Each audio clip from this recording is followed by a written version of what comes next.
OCD यानी obsessive compulsive disorder. इस disorder में दो चीज़ें होती हैं, एक ऑब्सेशंस और दूसरा कंपल्शंस। तो ये क्या होता है, आइए जानें। ऑब्सेशन यानी कि आपके थॉट या विचार, और कंपल्शन यानी कि जो एक्शन या एक्टिविटी आप कर रहे हैं। अब इन्हें अलग अलग समझते हैं। ऑब्सेशन का मतलब ये है कि कोई एक ही विचार जो बार बार आए, हमें पता है कि यह विचार फालतू का है, बेमतलब का है, कोई रीजनेबल विचार नहीं है ये, पर फिर भी ये आता है। हम रोकना चाहें तब भी नहीं रोक पाते हैं, तब भी ये आता रहता है। और आने के साथ साथ ये एंग्जाइटी क्रिएट करता है, यानी हमें तंग और अजीब और अनकंफर्टेबल महसूस कराता है ये विचार। कॉमनली इन विचारों में एक होता है गंदगी का विचार। मानिए हमने हाथ धोए या बर्तन धोया, पर फिर भी ऐसा महसूस हो रहा है कि नहीं, साफ़ नहीं हुए, बर्तन साफ़ नहीं हुआ, मेरे हाथ साफ़ नहीं हुए, तो हमें लगता है कि नहीं नहीं एक और बार धो लें। या ऐसा भी हो सकता है कि डाउट का विचार हो। हम ताला लगा के आए अभी, पर मन मान नहीं रहा है।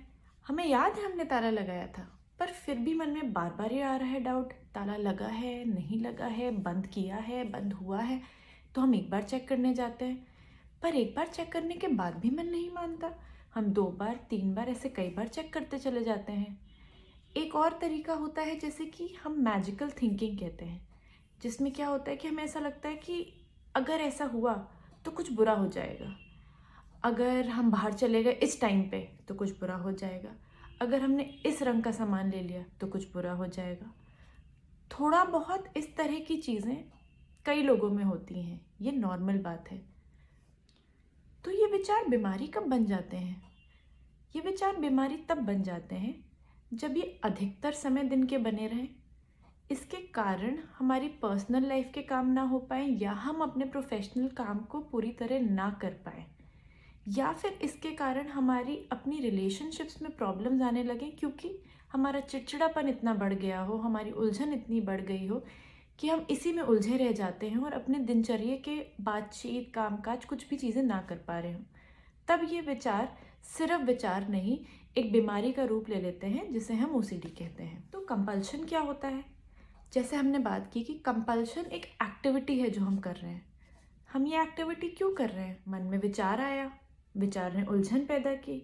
अब उलझन को कम करने के लिए हम एक एक्टिविटी करते हैं जिससे कि हमारी उलझन रिलीव हो जाए।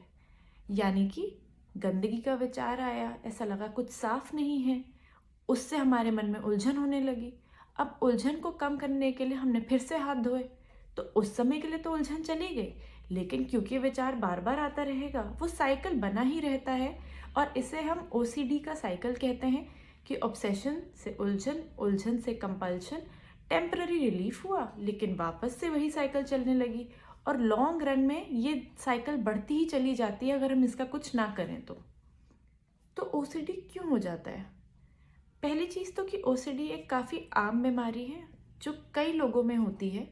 OCD होते हुए भी कई लोग अपने कामकाज दिनचर्या करते रहते हैं, पर परेशान रहते हैं साथ साथ में। और कभी कभी OCD के सिम्टम इतने ज़्यादा होते हैं कि कुछ लोग अपने कामकाज भी नहीं कर पाते। तो दोनों तरह के लोगों को इलाज से फ़ायदा है और इलाज लेना चाहिए। OCD होता क्यों है? हमारे दिमाग में, ब्रेन में एक सर्किट होता है जिसे हम CSTC लूप कहते हैं। इस लूप में सिग्नल्स चलते हैं जिसके द्वारा हमारे दिमाग के विचार बनते हैं। अगर बहुत सिंपल भाषा में मैं आपको एक्सप्लेन करूं तो इसमें केमिकल होता है सेरोटोनिन, जिसकी कमी हो जाने के कारण ये लूप का कंट्रोल ख़राब हो जाता है। तो अपने आप विचार बनते जाते हैं जो हम कॉन्शियसली नहीं चाहते कि बने, लेकिन फिर भी वो हमारे कंट्रोल के बाहर होते हैं और बार बार मन में आते हैं, उलझन पैदा करते हैं और हमें परेशान करते हैं।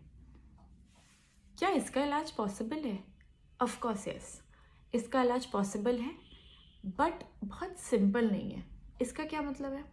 मतलब ये कि इसमें 2 तरह के इलाज पॉसिबल है, एक दवा से, एक थेरेपी से। फर्स्ट लाइन में इंडिया में हम दवा रिकमेंड करते हैं, उसके रिस्पॉन्स रेट इंडियन पॉपुलेशन पे मच बेटर पाए गए हैं for a lot of reasons. दवा में जो ऑप्शंस अवेलेबल हैं आपके पास, कुछ प्राइमरी दवाएं हैं जो कि सेरोटोनिन आपके जो केमिकल की कमी थी उसको पूरा करती हैं एंड आपके जो विचार बार बार आ रहे होते हैं उनकी फ्रीक्वेंसी कम कर देती हैं आने की। दूसरी दवाएं भी अवेलेबल हैं जो मेन दवाओं के साथ ऑगमेंटेशन में यूज़ की जाती हैं, जिससे कि और केमिकल्स आपके दिमाग के एडजस्ट करे जाते हैं सो दैट इस प्रॉब्लम से कमी आए।